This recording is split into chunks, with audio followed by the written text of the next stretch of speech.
বাড়গারও না, কাঁপাবো না। আমার কাঁচা কাঁঠালের তরকারিটা বেশ মজা লাগে আর ভালো লাগে মায়ের হাতে রান্নার মতো করে রান্না করতে পারলে। আসলে মায়ের হাতের মতো সেম না হইলেও মায়ের প্রসেসটা ফলো করে রান্না করি। তো আসসালামু আলাইকুম, আজকে দেখাচ্ছি কাঁচা কাঁঠালের সেই ভাইরাল রেসিপি। তো প্রথমে আমি এইখানে একটা প্যানের ভিতরে কিছু তেল দিয়ে কিছু এখানে চিংড়ি মাছ ভেজে নিচ্ছি। খুব বেশি ভাজবো না, হালকা একটু করে ভেজে নিব। আপনার ইচ্ছা করলে এইখানে আরও বেশি বড় চিংড়ি মাছও দিতে পারেন, ইচ্ছা করলে ছোটো চিংড়িও দিতে পারেন, তবে দেশি চিংড়ি দিলে বেশি স্বাদ লাগে।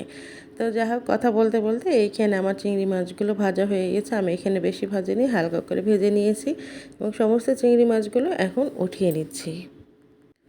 চিংড়ি মাছগুলো সবগুলো উঠিয়ে নিয়ে আমি এই তেলটাই ব্যবহার করব। আর এই তেলের ভিতরে আমি দিয়ে দিলাম পেঁয়াজ কুচি। পেঁয়াজগুলো আসলে আমি ডিপে রেখেছিলাম, তো এই কারণে এমন মনে হচ্ছে। আপনারা এখানে টাটকা পেঁয়াজটাও দিতে পারেন বা বেটেও দিতে পারেন, কোনো অসুবিধা হবে না। তবে সব কিছু টাটকা আর ফ্রেশ খেলে যেন বেশি ভালো লাগে, কিন্তু সবার ক্ষেত্রে আসলে সমান হয় না। তো যাই হোক, এইখানে এখন আমি দিয়ে দিলাম আদা রসুন বাটা, এবং আদা রসুন বাটা দিয়েও খুব ভালোভাবে এখানে ভেজে নিচ্ছি, কেননা এটার জন্য কোনো গন্ধটা না থাকে এই কারণে। তো এরপরে দিয়ে দিলাম আমি হলুদের গুঁড়া, মরিচের গুঁড়া, ধনের গুঁড়া। এখানে আমি সব মশলা এখন দিয়ে আবারও খুব ভালো মতো নেড়েচেড়ে নেব। হ্যাঁ, সাথে আমি অবশ্যই লবণটা দিয়েছি, বলতে ভুলে গেছিলাম। মশলা খুব ভালোভাবে কষানো হয়ে গেলে, তেল উপরে উঠে আসলে এবার আমি দিয়ে দিচ্ছি কাঁচা কাঁঠাল। কাঁচা কাঁঠাল এখানে আমি কিন্তু শুধু কেটে ধুয়ে বেছে নিয়েছি, আমি এখানে এক্সট্রা করে ভাপ দিইনি। আগে থেকে ভাপ দিলে আমার কাছে মনে হয় যে একটু স্বাদ কম লাগে, তাই আমি এখানে এক্সট্রাভাবে ভাপ দিইনি। খুবই সহজ পদ্ধতিতে এটা দেখানো হচ্ছে। আপনারা যদি ইচ্ছা করেন কেউ ভাপ দিয়ে পানি ফেলে দিতে পারেন, তবে কাঁচা কাঁঠাল যখন নিয়ে আসা হয়, এটা যদি সাথে সাথে রান্না করা হয় বা যতক্ষণ পর্যন্ত শক্ত থাকে, আমার মনে হয় না ভাপ দেওয়ার প্রয়োজন আছে। তো এরপরে আমি খুব ভালোভাবে কষানো যখন হয়ে গেছে, তখন কিন্তু আমার ভাজা চিংড়ি মাছটা দিয়ে দিলাম। আসলে খুব যে কঠিন রান্না সেটা কিন্তু না, একেবারে সহজ এবং সহজভাবে দেখানোর চেষ্টা করেছি। আমার মা এর ভিতর পটল দিত, ঝিঙে দিত, এবং রাজশাহীতে যে স্পেশালি কাঠুয়া ডাঁটা পাওয়া যায় সেটার চিকন চিকন ডাঁটাগুলো দিত, খুব মজা লাগতো। ওটাও ইনশাল্লাহ একদিন দেখাবো। তো এইখানে আমার খুব ভালোভাবে কষানো হয়ে গেছে। এখন আমি এখানে পরিমাণ মতো পানি দিয়ে দিলাম।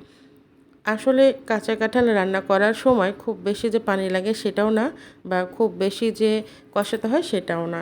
আসলে কাঁচা কাঁঠাল যখন রান্না করি তখন যে ওর নিজস্ব একটা পানি থাকে, সেটা থেকে অনেকটা পানি ছাড়ে এবং অনেকটাই গলে যায়। এভাবে আমি ঢেকে রান্না করছি আর মাঝে মাঝে একটু নেড়েচেড়ে দিচ্ছি। নেড়েচেড়ে দিলে আসলে ওপরেরগুলো খাবার নিচে চলে যায় আর নিচেরগুলো ওপরে যায়, যার ফলে সবগুলো চারদিকে খুব ভালোভাবে সিদ্ধ হয়ে যায়। তো আমি আবারও এইখানে ঢেকে দিলাম। ঢেকে দিয়ে এই যে আবারও আমি নেড়ে দিচ্ছি। আসলে অপেক্ষা করছিলাম যে কখন আমার কাঁঠালগুলো সিদ্ধ হবে আর পানি কমে আসবে। কেননা কাঁঠালগুলো সিদ্ধ হবে আর পানি কমে আসবে, তখনই আমার রান্নাটা পুরোপুরি শেষ হয়ে যাবে। তবে সাধারণত এই রান্নাটাতে একটু তেল বেশি দিলে ভালো লাগে, একটু ভুনা ভুনা হয়। তবে আমি এটা একেবারে সবজি যেভাবে রান্না করে ঠিক সবজির মতো করে দেখাচ্ছি, কেননা কাঁচা কাঁঠালও তো সবজি। যাই হোক, এর জন্য আমি সব শেষে এখানে দিয়ে দিলাম টালা জিরার গুঁড়া, অর্থাৎ ভাজা জিরার গুঁড়া। এটা না দিলে যেন আমার কাছে অসমাপ্ত মনে হয় এই তরকারিটা। তো এইভাবে একেবারে যখন মাখা মাখা হয়ে যাবে, ঠিক এই পর্যায়ে কিন্তু আমার তরকারি হয়ে গিয়েছে, এটা বুঝতে হবে। হ্যাঁ, অবশ্যই কিন্তু আপনারা চেক করে নেবেন যে সিদ্ধ হয়েছে কিনা, কেননা সব কাঁঠালের তরকারি সমানভাবে সমান সময়ে সিদ্ধ হয় না। তো খুবই সহজ পদ্ধতিতে দেখালাম ভাইরাল এই রেসিপি। সবাই ভালো থাকবেন। আল্লাহ হাফেজ। আসসালামু আলাইকুম।